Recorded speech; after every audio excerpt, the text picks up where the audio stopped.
Chinese investors have been asked to put their resources into African green energy, a sector which experts believe has much potential. It's part of efforts to jumpstart conversations around making clean energy accessible for all. During the ongoing China-Africa Sustainable Investment Summit, businessmen were taken through potential investment areas. The experts highlighted the need for sustainable development, even as much of the continent struggles with the effects of climate change. CGTN's Inex Akolia reports.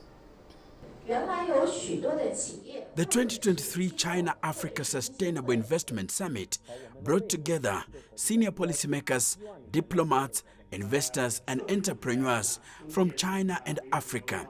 The summit provided a platform for Chinese and African stakeholders to share knowledge and best practices to promote ecological stewardship and green growth. Africa, it's really needs a lot of financing and other technical solutions for achieve a social inclusive energy access.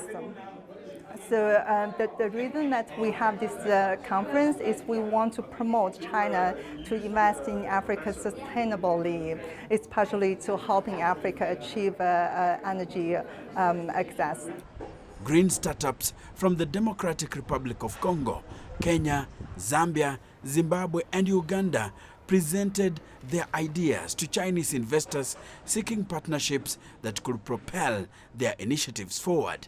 The summit has been taking place at a time the climate crisis and biodiversity loss are taking a heavier toll on Africa.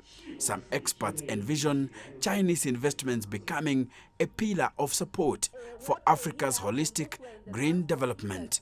Sometimes we have the knowledge, sometimes, or we can easily get the knowledge, but sometimes we do not have the resources to get this started. For instance, now, what is the cost of solar installation? There are people who are farming using solar, okay? But how much is the cost?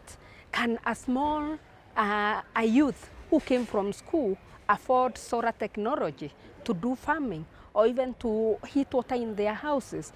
Professor Mariara expressed hope for a more diverse, inclusive and resilient infrastructure, underlining the potential for Chinese-funded renewable energy projects to not only spur nature-positive development, but also generate green jobs for the continent's youth.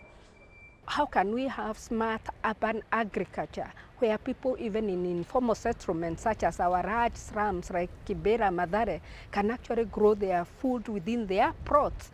And this is happening maybe in some small containers, in gunny bags and so forth. What is it that we can learn from China, given that they have really smart agriculture? They farm vegetables on very small plots.